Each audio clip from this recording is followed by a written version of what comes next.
السلام عليكم مشاهدينا الكرام أينما كنتم في برنامجكم قوارير في حلقة أخرى وعدد جديد من هذه الحلقات. سوف نتناول اليوم موضوعا مهما بالنسبة لكل فتاة وأم وامرأة في هذا العالم، ألا وهو الحياء. ومتى يكون الحياء هو وقاحة وجرأة؟ وما الفرق بينهما أصلا في الأساس؟ كل هذا وأكثر سوف نتناقش معه مع الأستاذة خديجة برهان، مستشارة أسرية ولايف كوتش. فمرحبا بك أستاذة خديجة بيننا اليوم.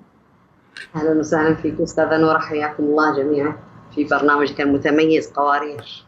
بارك الله فيك. أستاذة خديجة، في هذا العدد وفي بدايته نريد أن نعرف ما هو الحياء والجرأة كذلك، تعريف. الحياء بسم الله الرحمن الرحيم والحمد لله رب العالمين والصلاة والسلام على سيدنا محمد. الحياء هو خلق يدعو الإنسان أنه يترفع عن سفاسف الأمور أو الأمور التي ليس لها قيمة وأهمية، يرتفع الإنسان بها كقيمة لأنه يرى نفسه أنه إنسان معزز ومكرم، فهو خلق من الأخلاق الحميدة. كما قال النبي صلى الله عليه وسلم: الحياء لا يأتي إلا بخير. فالإنسان بالحياء دائما يكون مدفوع إلى فعل الخير وفعل ما فيه خير للناس وفيه خير للإنسان وفيه منفعة للآخرين وفيه تشريف وتكريم. أما الجرأة فهي يعني تحتمل معنيين: إما أن تكون بشكل إيجابي الجراءة لفعل الأشياء التي يخاف الناس القيام بها كقول الحق مثلا، أو أنه الإنسان يكون يتجرأ لفعل الأشياء التي ينهى فيها في الإسلام عن العمل بها أو التي مما تسيء للإنسان أو تهين، فيتجرأ الإنسان على القيام فيها. فهي يعني ذات معنيين أكثر من مسألة الحياء التي هي ذات معنى واحد. صحيح. وكذلك هناك فرق بين الحياء والحياء والخجل، ولكن هناك الكثير من يظن أنه شيء واحد. ما هي الفروق ما بين الحياء والخجل؟ في الواقع الحالي أصبح الخجل عام، يقال يعني بشكل عام جدا، لكن إذا أردنا أن نراه كسلوك مثلا ممارسات نجد أن الخجل هو شيء سلبي أو صفة سلبية يتصف بها الإنسان. لأن الإنسان بالخجل ربما يمتنع عن أنه ينفع نفسه أو أن يقدم على فعل شيء أو أن يتكلم بشيء أو أن يتطور في أمر ما، لأنه يشعر فقط بالخجل. والخجل هنا سوف يكون يصيب الإنسان بالرهبة وعدم الرغبة في الإقدام والكثير من الأفكار السلبية. أما الحياء بالعكس، الحياء من أجمل الصفات الفطرية، قد تكون بعض الأحيان مكتسبة، التي يتصف بها الإنسان فإنه يتقدم في حياته ويتطور في مساره ويتحسن في علاقاته مع الآخرين، لأنه خلق يدفع الإنسان للسير في الاتجاه الصحيح أو في الاتجاه الذي يرضي الله سبحانه وتعالى والذي يحفظ به الإنسان خلقه ومروءته مع الناس. فهنا الناس يخلطون بينهما. لذلك الخجل ليس صفة محببة على الإطلاق، وهو صفة سلبية أكثر من أنه يكون صفة إيجابية في الإنسان. جميل. أيضا هناك علاقة بين الحياء والإيمان، ما هي العلاقة المتكونة بينهما؟ في ديننا الإسلامي مسألة الحياء مسألة متعلقة بأصل الإسلام، لأن الحياء خلق يأمر الإنسان بفعل ما يرضي الله أو فعل الأخلاق الحسنة وقول ما يرضي الله سبحانه وتعالى وما فيه خير للناس، والامتناع عن ما يخالف هذه الأشياء. فهو يترقى بالإنسان ويتقدم به في سيره في هذه الحياة مع الناس وفي علاقاته وفي تعاملاته. فالإنسان بخلق الحياء دائما هو يرى نفسه أنه فوق ما يشين وما يهين وما يذل الإنسان وما يقلل من قدره. بهذا الحياء يمتنع فقط، لأن الحياء هو صفة يتصف بها الإنسان مع نفسه بنفسه، فليس هناك رقيب عليه إلا الله سبحانه وتعالى بما وضعه في قلبه. فالنبي صلى الله عليه وسلم ماذا قال في الحديث؟ الحياء لا يأتي إلا بخير، ولم يبقى من النبوة إلا الحياء فيما معنى الحديث. فهي من أخلاق الأنبياء، من أخلاق الصالحين. لذلك مع خلق الحياء دائما الإنسان في خير، دائما الإنسان في أمره ميسر، دائما الإنسان علاقاته مع الناس في أحسن أحواله، وهو خلق لا يعاب عليه الإنسان، بل بالعكس يمدح عليه ويشكر ويقتدى به في هذه الحياة. بما أن الحياء هو سلوك خيري وسلوك جميل جدا، وهو بالأحد ما تبقى من النبوة. كيف أو هل يمكن أن يكون مكتسب أم فطري؟ يمكن أن يكون بعض الأحيان مكتسب وبعض الأحيان يكون فطري. يكون مكتسبا من خلال الأفكار التي يعتنقها الإنسان والمفاهيم التي يعتنقها ويتبعها. ففي الإسلام هناك الكثير من الأخلاق التي تدعو الإنسان أنه يتسم أو يتصف بحسن الخلق وينتهي عن الأخلاق السيئة. فإذا هو مفهوم معين يمارسه الإنسان فيصبح سلوكا وهوية له. وممكن أن يأتي الإنسان وهو بفطرته، أساسا الإنسان بفطرته عنده خلق الحياة بالفطرة، يعني ما لم تشوه هذه الفطرة وما لم تتدخل عوامل أخرى لإحرافها عن مسيرها. فبالفطرة إذا الإنسان عنده حياء يمكن أن يبقي هذا الحياء في مستوى معين، لكن بممارسات أخلاق الإسلام التي أمر بها وبفهم بعض السلوكيات التي يجب أن يكتسبها يزداد عنده خلق الحياء ولا يقل عند الإنسان. فهو على جهتين، يعني قد يكتسب وقد يكون فطري. هل تتواجد مجموعة من أنواع وأشكال للحياء؟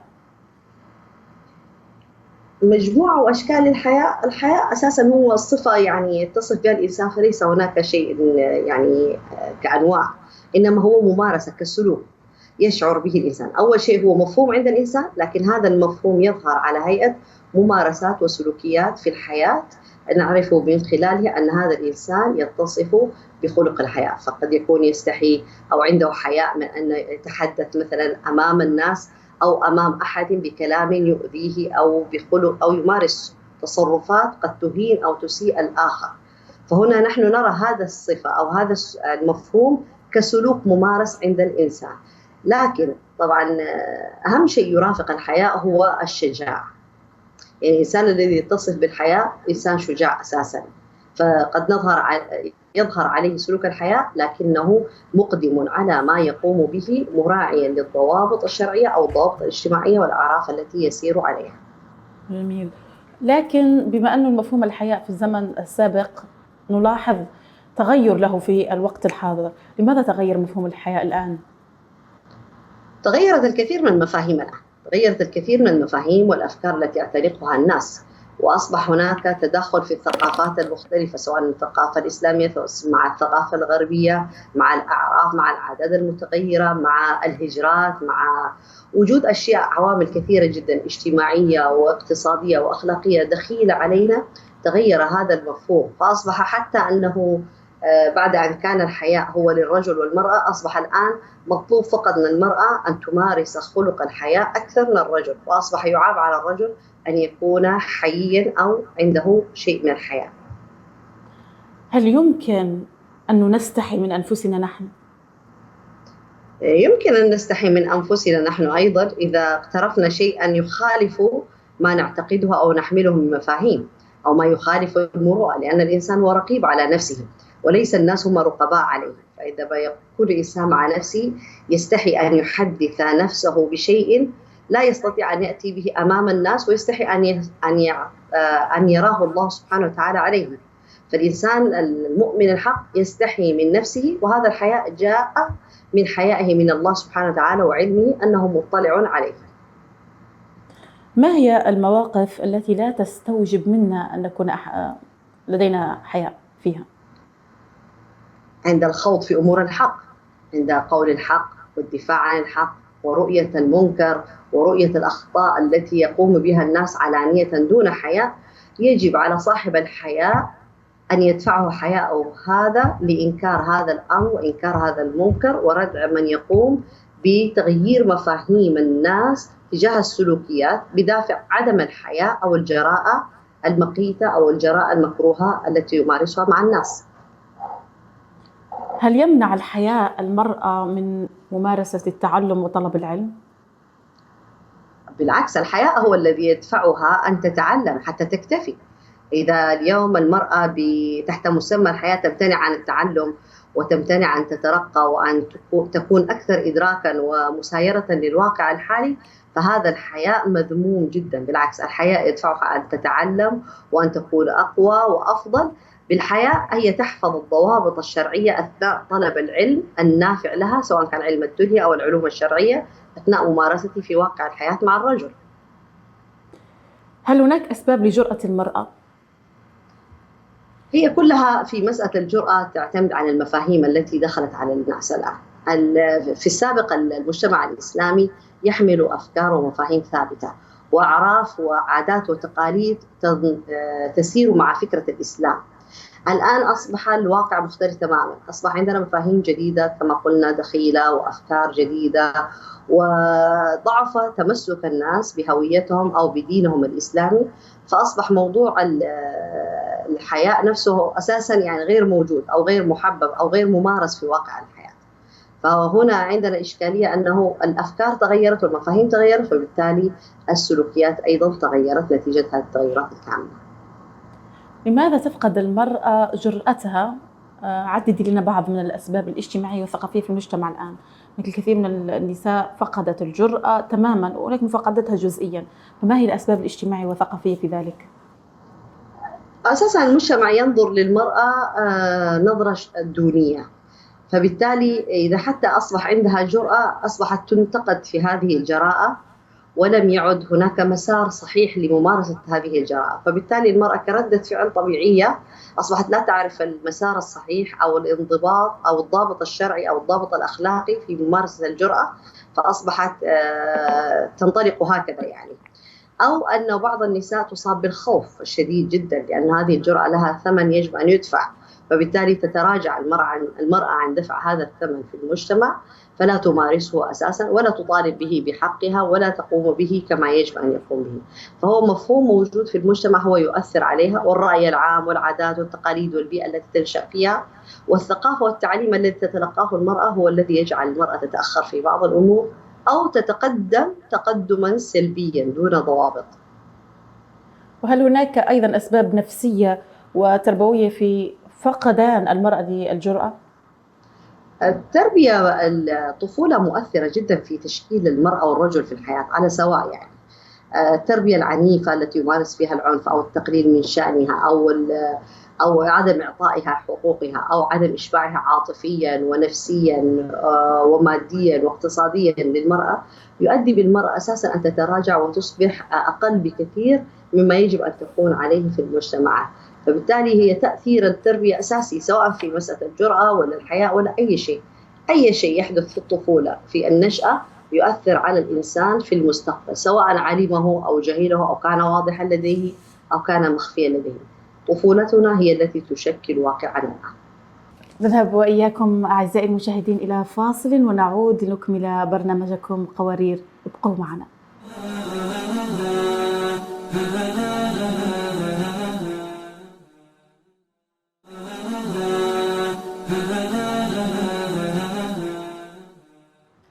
السلام عليكم مجددا مشاهدينا الكرام في برنامجكم قوارير على فضائية السلام الفضائية.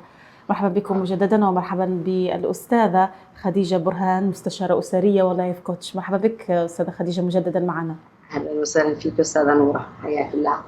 كان لقاءنا جدا مشوق. قبل الفاصل تحدثنا كثيرا عن الحياة والجرأة والفرق بينهما، لماذا تفقد المرأة جرأتها في المجتمع بسبب المجتمع والثقافة والتربية والنفس أيضا.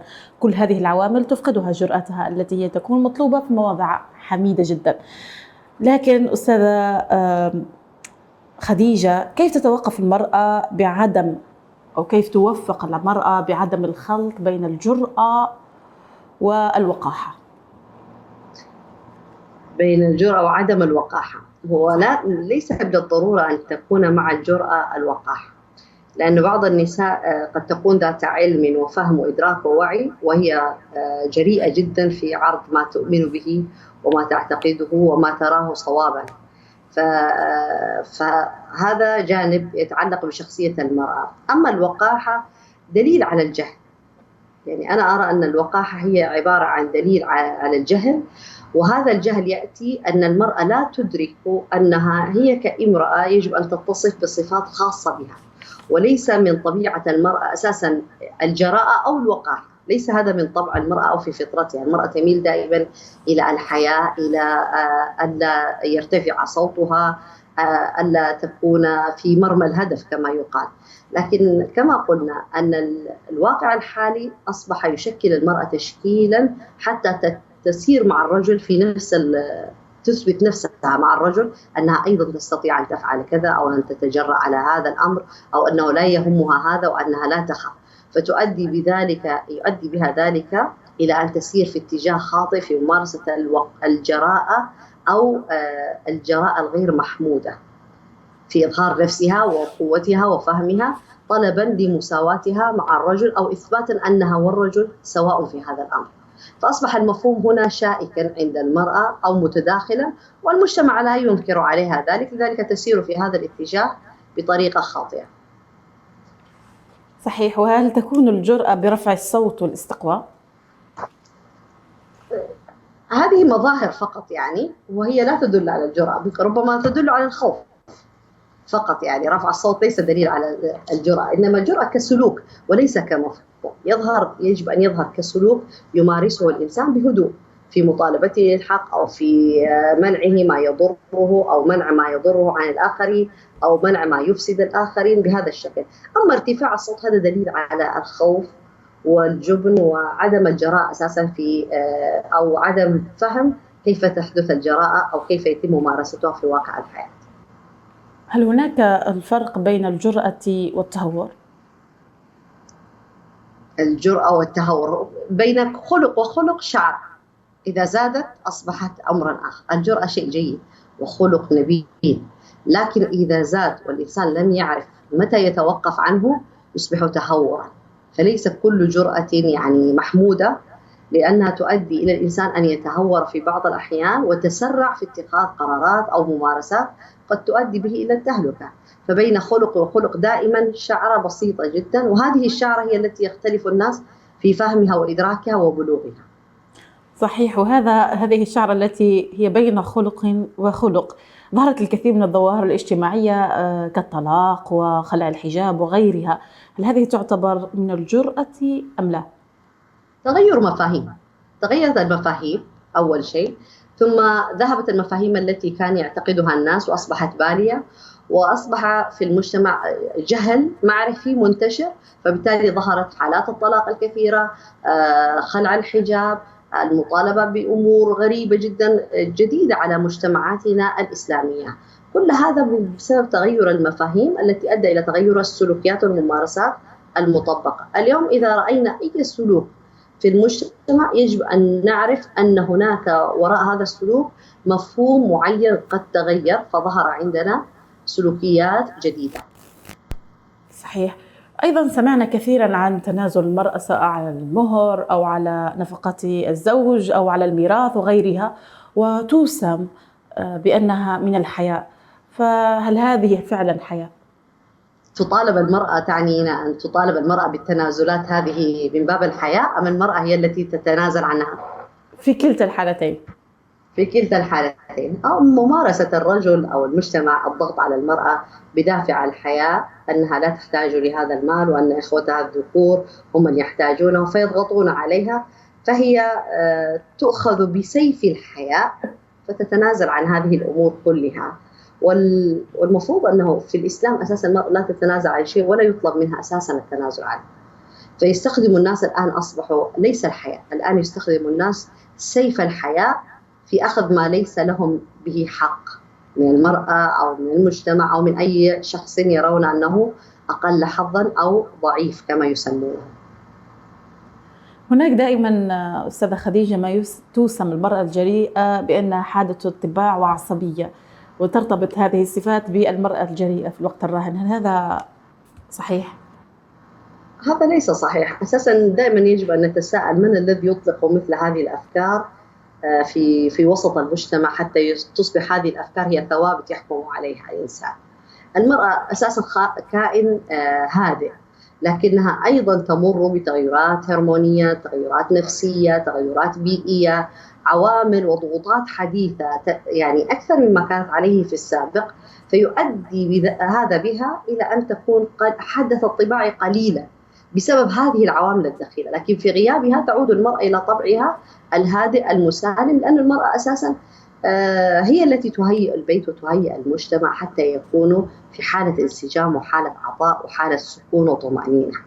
فإذا هذه الفكرة هي فكرة مضللة، حتى يعني تلصق بالمرأة الجريئة، حتى يقال عنها هذه جريئة وحادة الطباع، لوصفها فقط بهذه الصفات التي فيها تقليل أو إهانة لها. هل هناك أمثلة في ديننا الإسلامي وبالضبط مع رسول الله صلى الله عليه وسلم في أحداث أو مواقف كانت فيها الجرأة هناك؟ يمكن تذكر لنا بعضا منها. كانت امرأة في عهد النبي صلى الله عليه وسلم تأتي إلى النبي صلى الله عليه وسلم تسأله تقول: يا نبي الله، إن الله لا يستحي من الحق. تبدأ بهذه الجملة فتسأله عن أمور تستحي النساء والرجال سؤال النبي صلى الله عليه وسلم فيها، لكنها تبدأ أن الله لا يستحي. فهذا الحياء إذن منهي عنه أثناء طلب العلم أو التفقه في الدين، إنما يجب أن يوضع هذا الحياء جانبا أثناء طلبه. وكثير من النساء كان يأتين النبي صلى الله عليه وسلم ويسأله، كما جاءت امرأة النبي صلى الله عليه وسلم أخبرت وقالت: أنا وافدة النساء إليك وقد ذهب الرجال بالأجر، وهكذا، وبدأت في حديث سردت فضل الرجال في خروجها من النبي صلى الله عليه وسلم. فالنبي صلى الله عليه وسلم تبسم من كلامها وقال: هل سمعتم مقالة خيرا من مقالتها؟ فأخبرها يعني تكملة الحديث أن حسن تبعل المرأة لزوجها وقيامها بحقه ورعاية بيتها يعدل الجهاد كله أو أجر الجهاد الذي يذهب فيها الرجال. فالنساء السلف الصالح كنا أكبر وأعظم مثال على تطبيق مبدأ الحياء في الحياة في ضمن الضوابط الشرعية الصحيحة، وليس في الأمور التي تؤدي بالمرأة أنها تتأخر أو تتخلف عن هذا الراكب. فلم يكن يمنعه حياءها أن تشارك النبي صلى الله عليه وسلم في الجهاد وفي القتال وفي طلب العلم وفي السؤال وفي وجه يعني طلب الحق. حتى عمر بن الخطاب عندما خطب في مرة من المرات لتقليل مهور النساء، خرجت امرأة إليه وهو أمام الرجال وقالت: هذا ليس لك يا ابن الخطاب، يعني لا يجوز أن تقلل المهر لأن الله سبحانه وتعالى لم يقل ذلك به. فلم يمنع المرأة حياؤها أن تتجرأ وتقول الحق أمام كائنا من يكون. فعندنا احنا في موروثنا الإسلامي كثير جدا من هذه النماذج التي الآن المرأة لو فهمتها بشكل صحيح سوف تعرف كيف تتعامل مع الأمر. أما إذا فهمت الجراءة كما هو موجود في واقعنا الحالي المستورد إلينا من الأفكار الغربية، فقد أدى بها هذه ممارسة الجراءة إلى الوقاحة أو قلة الحياء أثناء تعاملاتها. صحيح. أيضا كما هو معلوم بأنه كتاب الله سبحانه وتعالى فيه الكثير من القصص والعبر التي تجعل الإنسان يتوقف ليفهم الكثير من الأمور في الحياة ويفهم طريقه في الحياة. من بين القصص القرآنية المذكورة في القرآن، هل يمكن أن تذكر لنا واحدة أو بعضا منها نستلهم منها الحياء في القرآن الكريم؟ والله في القرآن الكريم الكثير، يعني إذا الإنسان وقف وقفة تأمل مع واقعه هو مع حالته يجد أشياء كثيرة جدا يستطيع أن يتعلم منها الإنسان كيف يكون ممارسة الحياة. الله سبحانه وتعالى حيي كريم، يستحي إذا العبد رفع يديه أن يدعوه فيردها خائبتين. لذلك قال الله سبحانه وتعالى: ادعوني أستجب لكم، ادعوني أستجب لكم، بهذه الكيفية. يعني إذا فتحنا أي آية في القرآن الكريم نستطيع أن نستلهم منها أشياء كثيرة ونتعلم أشياء كثيرة وننظر من خلالها إلى أمور عظيمة جدا تدلنا وترشدنا في حياتنا للتعامل مع خلق الحياة. وأعظم خلق وأعظم شيء في ممارسة الحياة أن نستحي الإنسان من الله سبحانه وتعالى أن يراه على ما لا يحب ولا يرضى. صحيح. هناك أيضا قصة سيدنا موسى عليه السلام مع البنتين، فوصفها الله سبحانه وتعالى تمشي على استحياء، فهذا الخلق جميل جدا في النساء. هذا الخلق أساسا هو الأصل في المرأة أنها تمشي على استحياء. عندما رآها تمشي على استحياء هو كان يمشي يعني تخيلي أنها تمشي على استحياء أمامه، فطلب منها أن تسير خلفه وتدله بالصوت فقط عن للطريق. لذلك هذا دليل أنه أيضا هو كرجل موسى عليه السلام كان يمارس خلق الحياء مع النساء هؤلاء حتى أوصلهم إلى بيته. فخلق الحياء هو يجب أن يمارس أساسا، هو خلق للنساء وللرجال. النبي صلى الله عليه وسلم كان جالسا في مجلس وفيه عثمان بن عفان رضي الله تعالى عنه، فعندما دخل عليه عثمان بن عفان وكان النبي صلى الله عليه وسلم مكشوف ساقه وفخذه، فغطاهم. فالصحابة استغربوا فقالوا لهم: ألا أستحي من رجل تستحي منه الملائكة؟ فإذا خلق الحياء ليس مقصورا على المرأة. اليوم إذا قصرنا هذا الخلق على المرأة معناها نحن نسمح للرجل أن يمارس الجراءة والوقاحة وهو مطمئن، إنما هذا خلق المؤمنين الصالحين رجالا ونساء، فيجب أن يمارس من خلالهما أو من كليهما حتى يضبط سلوكهما في المجتمع. جميل. هناك سؤال أيضا، هناك الكثير من النساء تطرحه: هل يحب الرجل المرأة الحية أم الوقحة أم الجريئة؟ والله يا أستاذة نورة، في هذه الأيام نسمع العجب العجاب. ساعة تسمعي أن الرجل يحب المرأة الجريئة، ساعة تسمعين أن الرجل يحب المرأة التي لا تستحي، ساعة تسمعين أن الرجل يحب المرأة الحية. لكن الفطرة تقول أن أي رجل يحب المرأة التي تمارس الحياء ممارسة صحيحة. الممارسة هي المشكلة وليس المفهوم فقط، المفهوم يجب أن يكون بشكل صحيح. لكن المرأة عندما تمارس خلق الحياء مع زوجها ومع أبنائها ومع محارمها يصبح إذن خلق الحياء هنا غير محبب، لأنه هناك أساليب ووسائل للعيش مع كل طرف. الرجل كزوج يحتاج امرأة نعم تستحي، لكن تستحي مما يغضب الله سبحانه وتعالى، من ممارسة ما يخالف العرف والخلق ويهين الإنسان. يحب هذه المرأة، لكن لا يحب المرأة التي تحت مسمى الحياء لا تتزين ولا تتكلم ولا تتودد ولا تتحبب ولا تقوم بما يجب أن تقوم به المرأة مع زوجها. فهنا إذا كان هناك رجل مثلا لا يحب خلق الحياء، فهو لا يحب الفهم الخاطئ الذي نتج عن هذا الحياء، الممارسة الخاطئة الذي نتج عن الحياء. فإذا الفطرة تقول أن الرجل يحب المرأة التي عندها حياء، لأن الحياء لا يأتي إلا بخير. صحيح. رسالتك في الأخير لكل النساء التي تشاهدون الآن؟ رسالتي للنساء أن يفهمن مفهوم الحياء بشكله الصحيح، وأن يطبقنه بالطريقة الصحيحة وليس بالطريقة التي يريدها المجتمع أو يريدها الرجل أو تريدها الأفكار الحديثة. الحياء لا يأتي إلا بخير، وإن الله لا يستحي من الحق. فبالحياء المرأة يجب أن تتعلم وأن تتثقف وأن تكون أفضل وأقوى حتى تستطيع أن تنفع نفسها وتنفع أمتها وتنفع أبنائها بإذن الله تعالى. إن شاء الله. شكرا لك أستاذة خديجة على هذه الحلقة الشيقة والمفيدة جدا، حدثنا فيها حول الحياء ومفهومه والفروقات بينه وبين الجرأة والوقاحة. إن شاء الله يا رب نكون جميعا من النساء الحيات في مكانه المناسب. شكرا لك جزيل الشكر أستاذة خديجة. أهلا وسهلا بك أستاذة، حياكم الله. شكرا لكم جزيلا مشاهدينا الكرام أينما كنتم. نلتقي وإياكم في عدد قادم من برنامجكم قوارير في قناة السلام الفضائية. شكرا والسلام عليكم.